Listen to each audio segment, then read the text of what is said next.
انډیا یو ځلې بیا په پاکستان باندې اوبه باندې انډیا والا چې دی نو کوښښونه شروع کړل دي ملګرو. بل طرف ته چې دی نو جو بایډن ته چې دی نو کینسر لګېدلی دی، حالات یې ډېر زیات سیریس دي. ویډیو مکمل وګورئ، نوي معلومات راغلي دي د پاکستان او د انډیا د جنګ په باره کې. د هم معلومات در کومه جو بایډن چې کومه اوس صورتحال دی نو هغه ته هم بیانوم. یار ملګرو څنګه چې تاسو ته پته ده جو بایډن چې دی نو هغه ته بیماري لګېدلې ده او هغه ته چې دی نو کینسر لګېدلی دی.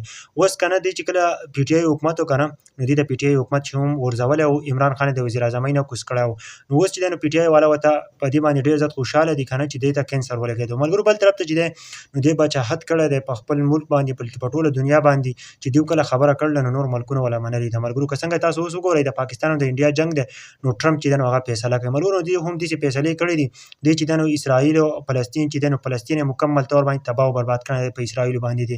نو دا چې دی نو نن په داسې حالات باندې و چې څه کوي نو هغه برې به. ملګرو اوس تاسو حالات ته وګورئ که نه د الله تعالی نه علاوه هېڅوک اوس نشي صحیح کولی. اوس چې دی نو کینسر ورته لګېدلی دی، ډاکټرانو ورته ویلي چې په دې کې اوس موږ څه نشو کولی. ملګرو جو بایډن چې دی نو مکمل طور باندې حالات یې خراب دي، ډېر زیات سیریس دی. ملګرو نو تاسو وګورئ که نه د الله پاک چې دی نو لاټۍ بې اوازه ده. ملګرو خلک وایي که نه وایي الله پاک چې څوک راونیسي که نه نو بیا ترې نشي خلاصېدی. نو نن چې دی جو بایډن په کوم حالات کې دی که نه ډاکټرانو ورته هم ویلي دي که نه چې ستا حالات مکمل خراب دي، ته چې دی نو اوس په دې کې موږ څه نشو کولی. ملګرو نن الله پاک هغه راونیوه، دغه مسلمانانو هغه د مظلوم مسلمانانو هغه بدله یې ترې واخیستله، په داسې مرض باندې اخته کړو. ملګرو بل طرف ته چې دی نو انډیا والا کوښښونه اوس تیز کړي دي که نه، هغه دا کوښښ کوي که نه چې پاکستان ته اوبه بندې کړي. هغه هلته داسې ځګونه جوړوي، داسې ډیمونه جوړوي چې پاکستان ته چې دی نو هغه ته دا اوبه بندې کړي. او پاکستان تقریبا 71% چې کومه ځمکه ده نو هغه د انډیا نه چې کومه اوبه راځي نو په هغه باندې چې دی نو اوبه کېږي. او بل دا چې د کومه خلک چې دی نو هغو ته دا اوبه استعمالوي. ملګرو خو بل طرف ته انډیا والا دا کوښښونه شروع کړل دي که نه، هغه وایي چې موږ جنګ وکړو، موږ په پاکستان باندې اوبه بندې کړو،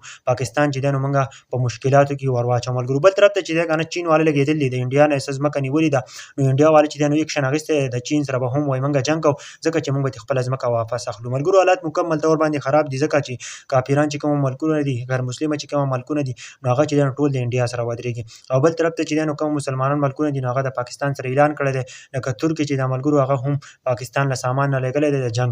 نو ملګرو حالات مکمل خراب دي، کومه جنګ چې دی نو د هغه معلومات دغه راغلل که نه. اوس الله پاک دې خیر کړي چې جنګ ونه شي نو ښه خبره ده، ځکه چې که جنګ وشي نو پاکستان حالات تاسو مکمل طور باندې کتلی شئ که نه.